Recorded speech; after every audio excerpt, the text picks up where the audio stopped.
20h30 à Paris, la suite de l'essentiel sur France 24. On va plus loin ce soir avec Marc Semo, journaliste, collaborateur au Monde et chroniqueur à Challenge. Merci d'être avec nous. En face de vous, Mélina Huette, grand reporter ici à France 24. Bonsoir également. Bonsoir Anthony. C'était leur premier face-à-face depuis 6 ans. Rencontre fructueuse, semble-t-il, entre Donald Trump et Xi Jinping en Corée du Sud. Les dirigeants américains et chinois se sont entendus sur les droits de douane ou encore les terres rares. Nouveau coup de filet de la police brésilienne, cette fois près de Sao Paulo, opération contre le blanchiment d'argent d'un des plus grands groupes criminels du pays, 2 jours après le raid meurtrier de Rio.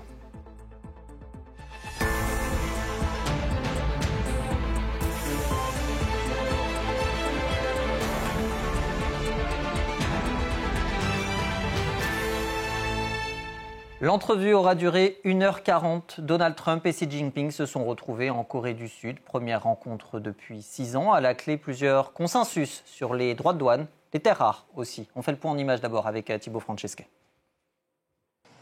Une poignée de main après 1h40 d'échanges et aucune déclaration commune. La première rencontre entre les dirigeants chinois et américains depuis le retour de Donald Trump à la Maison-Blanche a été relativement succincte. Ils ne s'étaient pas vus depuis 6 ans, mais le président américain la qualifie de grand succès. Dans son avion qu'il a immédiatement repris après l'échange, il s'est confié aux journalistes sur le contenu des discussions. Première avancée, un accord sur les terres rares et une réduction des droits de douane sur la Chine. Il n'y a plus de blocage sur les terres rares. Ça va disparaître de notre vocabulaire. C'est un accord d'1 an et nous l'étendrons ensuite. Les droits de douane étaient de 57%, ils passent à 47%. Nous les avons réduits par rapport au fentanyl, car je crois qu'ils prennent vraiment des mesures à ce sujet, on le voit déjà. Le fentanyl, un sujet majeur pour le président américain. Cette drogue fait des ravages aux États-Unis et il estime que la Chine n'en contrôle pas la circulation. Sur les terres rares, Donald Trump était furieux après l'annonce par Pékin d'une réduction des exportations. Ces minéraux sont indispensables à l'industrie américaine. Au début de la réunion, le président chinois se montrait plutôt optimiste. Monsieur le Président, je suis prêt à continuer à travailler avec vous pour établir une base solide pour les relations entre la Chine et les États-Unis et créer une atmosphère propice au développement des 2 pays. Les 2 dirigeants ont aussi abordé la guerre en Ukraine. Le président américain assure qu'ils vont travailler ensemble avec la Chine pour tenter de trouver une issue. En revanche, ils n'ont pas parlé du dossier majeur de Taïwan. Un sujet qui sera peut-être abordé lorsque Donald Trump se rendra en Chine en avril. Dernière annonce après cette rencontre. Xi Jinping sera ensuite invité aux États-Unis. Marc Semo, on va rentrer évidemment dans le détail un petit peu plus tout à l'heure, mais globalement, si on assimile la rencontre à un match, le point, il est à qui? À Donald Trump ou à Le point est à personne. Jinping? Simplement, il y a un match nul. Et surtout, il y a une trêve dans la guerre commerciale. Alors, les problèmes de fond ne sont pas résolus. D'ailleurs, ce n'était pas le but, c'est impossible de les résoudre en 2 heures. Mais il n'y a pas eu d'accord, ce sont que des consensus. Il y a cette trève. Alors, chacun des 2 côtés a fait des compromis. C'est-à-dire, la Chine dit, Xi Jinping dit qu'il lève les restrictions pour 1 an à l'exportation des minerais et terres rares dont ont besoin les États-Unis. En échange, il va même aussi se refournir en soja américain. Il ne faut pas oublier qu'un quart de la production de soja américain partait vers la Chine. Donc pour les producteurs, les agriculteurs qui sont des électeurs trumpiens, c'est très important. En échange, Trump lève une partie des surtaxes qu'il avait mis. On arrivera à 47% de droits de tarifs douaniers pour les importations chinoises, ce qui est élevé, mais ce qui n'est pas monstrueux. Donc on arrive à cet équilibre vaille-covaille. Surtout, c'est l'avenir. C'est-à-dire, le président chinois a quand même eu des mots très gentils, disant le développement et le renouveau de la Chine n'est pas incompatible avec la grandeur de l'Amérique. Donc c'est quand même plutôt sympathique. Donald Trump devrait se rendre en avril en Chine, ce qui est quand même symboliquement très important. Xi Jinping devrait se rendre à l'année suivante aux États-Unis. Voilà, il y a quelque chose qui s'amorce. Où ça ira, on ne le sait pas. D'autant qu'effectivement, comme vous le disiez, les problèmes qui fâchent, à commencer par la question de Taïwan, ont été officiellement, on n'en a pas parlé. Ça ne veut pas dire que peut-être on en a quand même parlé. Mais en tout cas, voilà, ce non-dit n'a pas été mis sur la table. Mais est-ce que sur les terres rares, quelque part, Donald Trump s'est pas fait un peu prendre à son propre piège, lui qui veut toujours arriver en position de force? Il s'est aperçu qu'en face de lui, finalement, la Chine aussi avait des choses à proposer. Xi Jinping n'est pas Ursula von der Leyen. Voilà. Mais la Chine a d'autres moyens de pression. Elle a de fait ce quasi-monopole des terres rares. Alors c'est 70% de l'extraction, mais 90% du raffinage et des exportations de terres rares. Donc voilà, il y a cette réalité, il y a ce rapport de force. C'est un levier énorme que n'ont pas les Américains. Et effectivement, Trump a été pris à son propre piège. Voilà, il veut une politique de rapport de force, il l'a. Et en la matière, et c'est pas forcément lui le plus fort. D'autant que la Chine s'était préparée. C'est-à-dire sur beaucoup de plans, y compris sur le soja. Il y avait des contre-propositions. Ils avaient commencé à faire du de-risking, misant beaucoup plus sur les BRICS et notamment le Brésil pour le soja à la place des producteurs américains. Donc la Chine avait vraiment bien préparé sa résistance aux exigences américaines. D'autant que Mélina, donc fin de l'escalade comme le disait Marc Semo, d'autant qu'aucune des deux parties finalement n'avait intérêt à ce que ça aille plus loin. Non, absolument. C'est-à-dire que moi, je parle de trêve tactique plutôt que de percée stratégique, parce que de toute façon, on en est complètement loin, très très loin, c'est ce que vous disiez. Et il fallait temporiser, mais pourquoi ? Non pas pour une meilleure gouvernance mondiale ou une hégémonie plus intelligente avec une meilleure collaboration de deux grandes puissances, mais en fait pour donner des gages à sa population nationale. En fait, c'est aussi, c'est-à-dire que là, c'est un sommet où deux grands puissants se rencontrent, mais ils parlent à qui ? Ils parlent aussi au niveau domestique. Donc, vous avez cité notamment les fermiers du Midwest qui étaient certains pris à la gorge à cause du soja. Effectivement, c'est une partie non négligeable de l'électorat de Donald Trump. Du côté Xi Jinping, on en parlait tout à l'heure lors du débat, c'est vrai que le Parti communiste ne va pas si bien peut-être qu'on l'entend dire parfois et qu'il faut donner des gages aussi à sa population. Il y a un problème de chômage qui est très important, un problème de vieillissement de la population, etc. Donc, la Chine a utilisé les mêmes méthodes que Trump, c'est-à-dire en tapant du poing sur la table et les outils dont elle bénéficiait, les terres rares, le soja. Mais comme vous le dites, quand vous parliez d'Ursula von der Leyen, on peut se dire mais pourquoi l'Europe n'a pas fait exactement la même chose ? Pourquoi nous, on a consenti à des tels droits de douane ? Mais tout simplement parce qu'on n'a pas... Puis d'abord, ils sont plus bas. Ils sont plus bas. Ceux de l'Europe, c'est 15%. La Chine, c'est 47%. Oui, mais on peut dire 15%, on aurait pu encore négocier en plus bas. Et au final, on ne l'a pas fait, mais parce qu'on n'est pas la Chine, tout simplement. C'est-à-dire que le rapport de force n'est pas le même non plus. Et effectivement, on parle parfois de réchauffement de relations. On en est quand même très loin avec des tarifs à 47%. C'est-à-dire qu'il y a des alliés qui ont des droits de douane beaucoup, beaucoup moins élevés. Sur l'impuissance ou la réaction européenne, Marc, qu'évoquait Mélina, il n'y a pas de levier finalement de semblable qu'aurait pu être avancé par les Européens pour se retrouver un petit peu moins perdus dans cette guerre. Il y a des leviers, mais les Américains, les États-Unis les ont aussi en contrepartie. C'est-à-dire, il y a des échanges commerciaux intenses. En plus, l'Union européenne reste le marché le plus riche en tant que zone de libre-échange de la planète. Mais on a aussi besoin de vendre aux États-Unis. Et une des raisons pour lesquelles Ursula von der Leyen a été à ce point en difficulté, c'est que les Européens ont des intérêts là-dessus extrêmement divergents. Il y avait notamment l'Allemagne, l'Italie, qui exportent énormément aux États-Unis, qui voulaient à tout prix éviter une guerre commerciale, qui voulaient à tout prix éviter le bras de fer. On avait exclu tout ce qui est les services du package des échanges, donc effectivement il y a des disproportions entre les exportations européennes et celles des États-Unis, voilà, mais il n'y avait pas les mêmes possibilités que pour la Chine, qui a avec les terres rares de fait un quasi-monopole mondial, ce qui lui donne une arme énorme. Sur cette entente relative, mais tout de même, elle est d'autant plus facile que, comme vous le disiez tout à l'heure, c'est qu'on n'a pas abordé des sujets qui fâchent comme Taïwan, par exemple. Donc c'est facile d'être d'accord. Absolument. Alors sur Taïwan, ça reste la grande inconnue. C'est-à-dire, Xi Jinping n'a cessé de rappeler qu'il voulait la réintégration de Taïwan à la Chine, qui considère partie intégrante du territoire chinois, y compris par la force. Jusqu'ici, les États-Unis, après la reconnaissance dans les années 70 de la Chine et de Pékin comme la seule Chine, la République populaire de Chine comme la seule Chine, donc implicitement Taïwan fait partie de la Chine. Les Américains ont développé, avec le Taiwan Relation Act, l'ambiguïté stratégique, c'est-à-dire on n'aide pas, on ne soutient aucune forme de poussée indépendantiste à Taïwan, même si l'île reste indépendante de fait.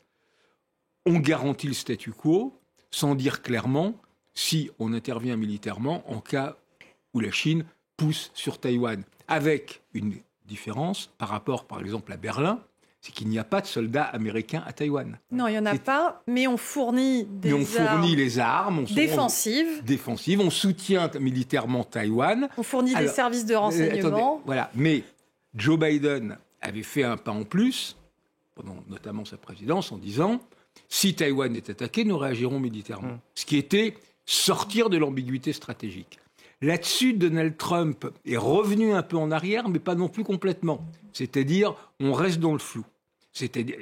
Voilà. Oui, parce que s'il y avait intervention... Attendez, je finis juste sur un point. C'est qu'une attaque de Taïwan, c'est difficile pour les États-Unis de ne pas réagir. Les choses se compliquent si, ce qui est un des scénarios les plus probables, il y a un blocus de Taïwan. Ce que les Chinois peuvent faire. Est-ce qu'on enverra des bateaux américains attaquer les bateaux chinois qui font le blocus, mais qui pour autant ne sont pas en train de lancer une invasion? Voilà. Donc il y a tous ces éléments qui sont très compliqués. Et évidemment, je terminerai là-dessus, la peur des autorités de Taïwan, de Taipei, c'est d'être d'une certaine manière dans le deal des relations américano-chinoises. C'est-à-dire, OK, on fait des deals, etc. En échange de quoi on va...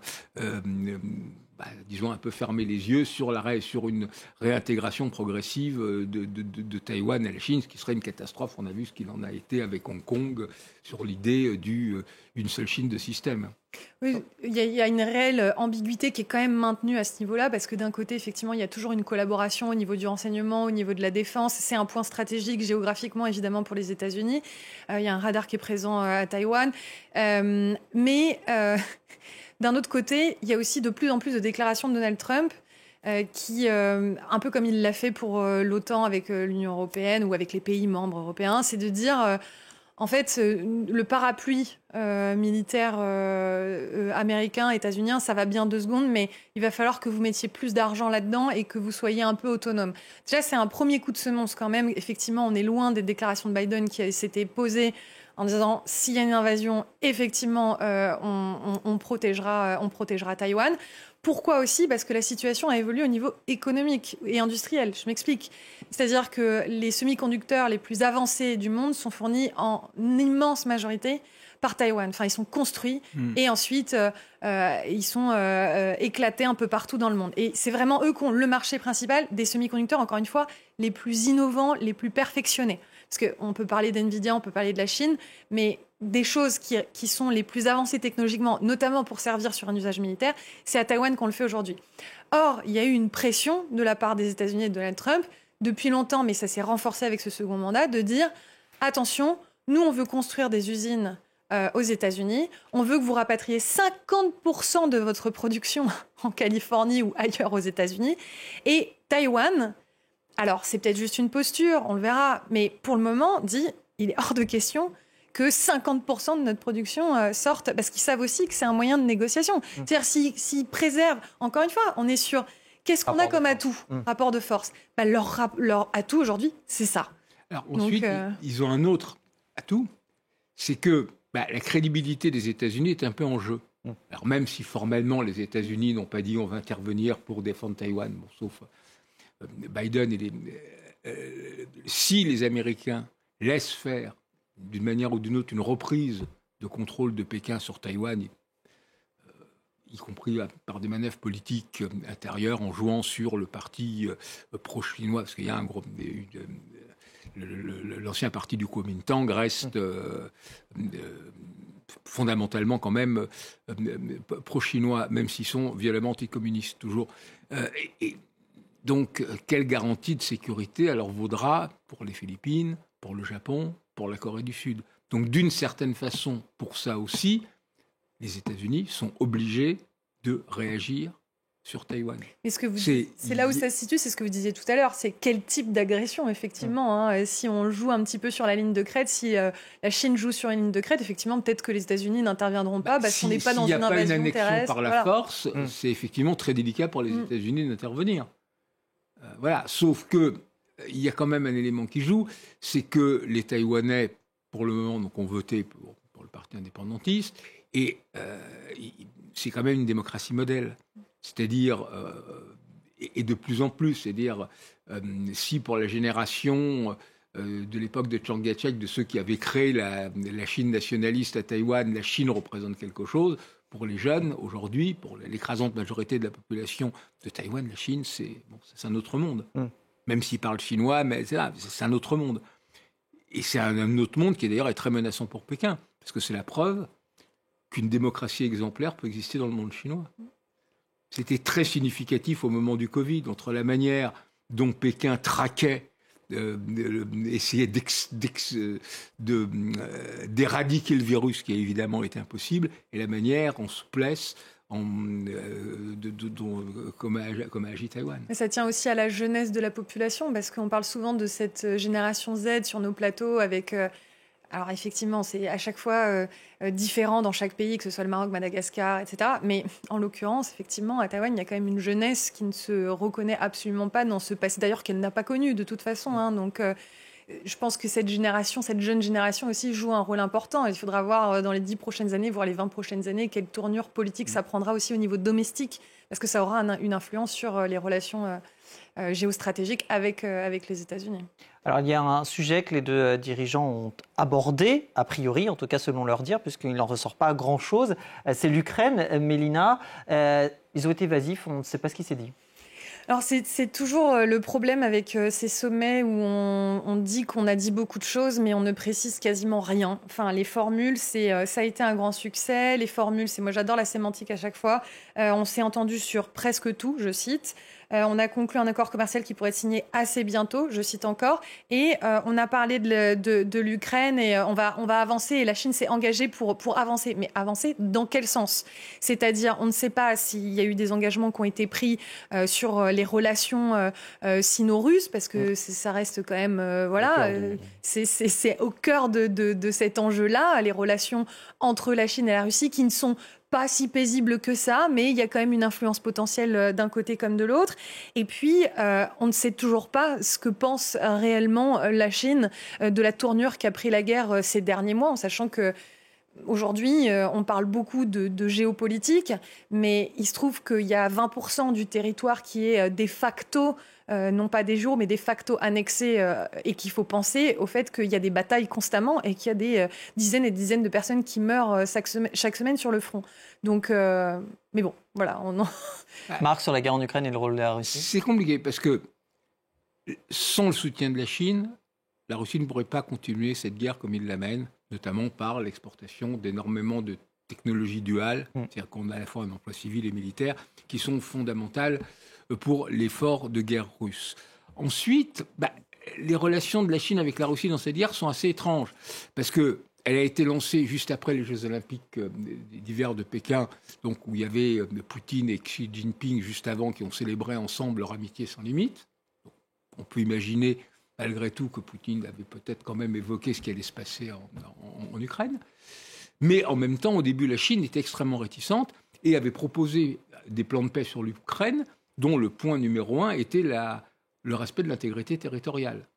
Ce qui, dans leur tête, c'était aussi Taïwan, parce qu'ils considèrent Taïwan faisant partie de la Chine. Voilà. Donc, c'était pas évident. Ils ont fait pression, ça on le sait, à un moment où Poutine a vu une tentation d'utiliser en démonstration des armes nucléaires tactiques, qu'ils étaient en difficulté à l'automne 2022, et la Chine, en plus des messages lancés par les États-Unis, a aussi fait pression pour qu'on ne rompe pas ce tabou du nucléaire. Mais en même temps, on a quand même l'impression qu'après 3 ans de guerre, plus de 3 ans de guerre, les relations entre la Chine et la Russie n'ont fait que se renforcer, au point de devenir de plus en plus, en y intégrant en plus la Corée du Nord, un axe stratégique. Donc, avec tout ça, pour conclure, à la fois la Chine, c'est pas évident de la séparer de la Russie, mais en même temps, la Chine dit, en partie à raison, qu'il faut arrêter la guerre, qu'il faut revenir à des relations commerciales, etc., etc. Et la Chine, là-dessus, a un réel pouvoir sur la Russie, ne serait-ce que par sa contribution sur l'effort de guerre. Il n'y a aucune déclaration à l'issue de ce sommet sur exactement ce dont ils ont parlé. Et dans ses volontés, dans ses velléités à Donald Trump de mener un énième, 8e, 9e, je ne sais plus, accord de paix, parce qu'il les cumule, il les collectionne. Et il les invente. Et il les invente, parce qu'il confond souvent cessez-le-feu et véritable accord de paix. Mais dans sa quête d'absolument interrompre cette guerre, effectivement, il aurait pu avoir des engagements de la part de Xi Jinping très, très concrets. Au final, il n'y a rien. Ça veut quand même bien dire... On ne sait pas. En tout cas, officiellement. pas officiellement. Oui, mais donc ça...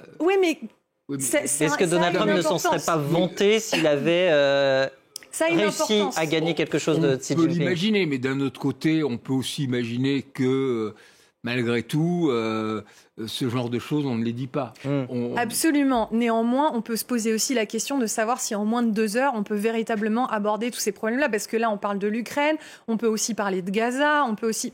Mais ils n'ont pas parlé de Gaza. Non, voilà, mais on présente ça comme un sommet des 2 plus grandes puissances du monde. Et au final, le reste de la géopolitique internationale n'a pas forcément été abordé. Il est monté dans son avion Air Force One juste après ce sommet. Il n'est pas resté. C'est quelque chose qui s'est fait de manière très rapide. Donc on peut se demander si on n'est pas plus sur quelque chose avec beaucoup d'effets de manche pour rassurer encore une fois aussi sa population au niveau national, avec quelques éléments, vous l'avez dit, des tarifs qui baissent à 10%, etc. Mais derrière, est-ce que concrètement il y a des avancées au niveau de ces dossiers qui sont chers au cœur de Donald Trump, comme la guerre en Ukraine ?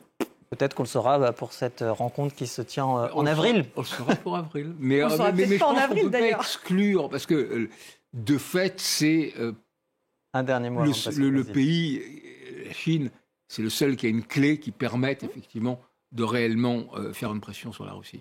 Alors, ça reste, voilà. Donc ensuite, elle le fera pas, voilà. Mais je voudrais qu'on en vienne à ce que le Brésil considère comme l'opération de police la plus meurtrière de son histoire, celle menée dans 2 favelas au nord de Rio contre les narcotrafiquants. Il y a au moins 121 morts. Marc, alors on voit ces images, on les a vues et revues, elles sont spectaculaires, mais cette violence, elle fait partie aussi de l'histoire du Brésil finalement, elle n'a rien d'exceptionnel. Faire partie de l'histoire du Brésil. Bon, le Brésil est une société extrêmement violente. Hein, en 2024, il y a eu 44 000 homicides, record mondial. Alors en même temps, c'est en baisse. C'est le plus bas nombre d'homicides depuis 2012. Il faut reconnaître à Lula d'avoir c'est sa politique, d'avoir un peu fait baisser le nombre des homicides, mais cette réalité. Il faut voir aussi que dans beaucoup de régions du Brésil, et notamment à Rio, dans l'État de Rio, avec ses 6 millions d'habitants, Bolsonaro, donc l'ex-président d'extrême droite, avait fait aux dernières élections 57%. Et que là, ça fait partie de ces nombreux États où les gens sont pro-armes, les gens veulent être armés, et une grande partie de l'électorat veut une police qui tue. Parce qu'ils partent du principe qu'un bon délinquant est un délinquant mort. Donc il y a ce degré de violence qui est très fort. Une des raisons pour lesquelles il y a eu la victoire de Bolsonaro après les années Lula, c'est que Lula avait enrichi le Brésil, fait monter une petite classe moyenne, et que cette petite classe moyenne était directement sous la pression des gangs, des violences et tout. Et donc il y a un ras-le-bol profond de la violence qui existe au Brésil, et qui explique pourquoi un gouverneur comme Castro, le gouverneur de Rio, qui est celui qui a mené cette opération, revendique, assume cette opération et dit « les seuls que je regrette, ce sont les 4 policiers morts ». Sur ce rapport, Mélina, de la police avec la population, on avait ces images hier qui dénonçaient, de ces habitants qui dénonçaient drapeaux à la main, des drapeaux avec des mains tachetées de sang. Enfin, en tout cas, elles étaient rouges pour illustrer le sang. On sent aussi qu'il y a une peur qui s'installe de la population, en tout cas pas dans tout le Brésil, mais selon les États, selon les villes aussi, vis-à-vis de la police, et qui crée une certaine défiance vis-à-vis de la police. Oui, c'est ça. Alors, selon les États, selon les villes, et j'irais même plus loin, selon les quartiers des villes dans lesquelles on se trouve au Brésil. À Rio, si vous allez dans plusieurs favelas qui sont celles qui ont été touchées donc, par ces descentes de police meurtrières, évidemment que la population, elle est anti-police, elle voit la police comme vraiment une armée d'occupation. Alors j'utilise le mot armée à dessein parce qu'il faut quand même savoir qu'il y a plusieurs niveaux dans cette utilisation de la violence par les autorités. Il y a la police fédérale, il y a la police des États, notamment l'État de Rio, donc effectivement qui a pris cette initiative, parce que souvent j'entends mais comment c'est possible que Lula n'ait pas été au courant d'une telle descente qui a été meurtrière à ce point-là. En l'occurrence, ils n'ont pas du tout les mêmes intérêts politiques. Certains ont des prérogatives. La police, c'est une prérogative des gouverneurs. Oui. Et puis parfois, c'est l'armée. Parfois, c'est l'armée aussi qui fait usage de la force. Donc, effectivement, il y a une partie de la population qui est celle qui est la plus touchée, qui va être en défiance, pas juste en méfiance, en défiance vis-à-vis de la police, parce que vous l'avez très bien expliqué, ceci, la violence appelle la violence, c'est-à-dire qu'on ne veut pas de la violence, mais on répond à la violence par la violence, et c'est en ça aussi que Lula s'est un peu démarqué, pas un peu, complètement démarqué évidemment de son prédécesseur qui était d'extrême droite, c'est de dire on veut pacifier, mais on veut le faire différemment, avec la prévention notamment, ce qui est absolument il dit pas aujourd'hui le cas sur X ne pas pouvoir accepter le crime organisé, mais il plaide pour un travail coordonné. Sur cette politisation et sur cette polarisation du Brésil que vient renforcer cette police, cette gestion de la police, on est à 1 mois de la présidentielle et des législatives. Ce sera un thème de campagne assurément. Mais ça l'est et ça l'a été. Et justement, parce que les chiffres de la violence au Brésil sont ceux d'une quasi-guerre civile. On prenait l'exemple, on parlait de Rio. L'année dernière, la police de Rio a tué 700 personnes. C'est quand même beaucoup. Ça augure une campagne violente. Le Brésil, c'est 120 homicides par jour. C'est quand même beaucoup. Oui, voilà. Ce que vous disiez, c'est le premier pays. Cette question de la violence est absolument prégnante. Et elle clive. Alors justement, il y a une partie du Brésil différente. Là, on parlait justement de cette opération sur le blanchiment de l'argent menée à Sao Paulo. On peut dire que c'est l'antithèse dans la manière d'intervenir de ce qu'on a vu à Rio. Mais probablement qu'il y a une grande partie quand même de l'électorat qui pousse pour ça. Bolsonaro a été battu, mais au niveau des gouverneurs, au niveau des députés, etc., il y a les bolsonariens. Ils sont toujours présents partout. Comme Claudio Castro, par exemple. Et sont très nombreux. Donc il y a cette réalité. Et je terminerai juste sur un dernier point. Il y a aussi le modèle de l'Argentine à côté. Au-delà des questions de violence, c'est-à-dire, il y a quand même un vent trumpien ou un vent de droite, disons, qui souffle sur l'Amérique latine. On l'a vu en Bolivie. Pour la première fois depuis 20 ans, il y a un président de droite, Gustavo Paz, qui a été élu. Donc, il y a un changement de l'Amérique latine. Et les législatives, effectivement, en Argentine, ont été gagnées haut la main par le parti Milei. Et c'était d'ailleurs une surprise. Parce que et Lula, c'est un peu le dernier qui reste. Alors, il va se représenter, mais voilà. Je pense que ça ne va pas être très facile quand même. Merci beaucoup Marc Semo, merci également Mélina Huette pour On va plus loin, c'est terminé, c'est à retrouver sur france24.com, mais l'essentiel sur France 24 continue, on s'intéresse dans un instant à toute autre chose, l'industrie française du jeu vidéo, alors que se tient jusqu'à dimanche la Paris Games Week. Restez avec nous.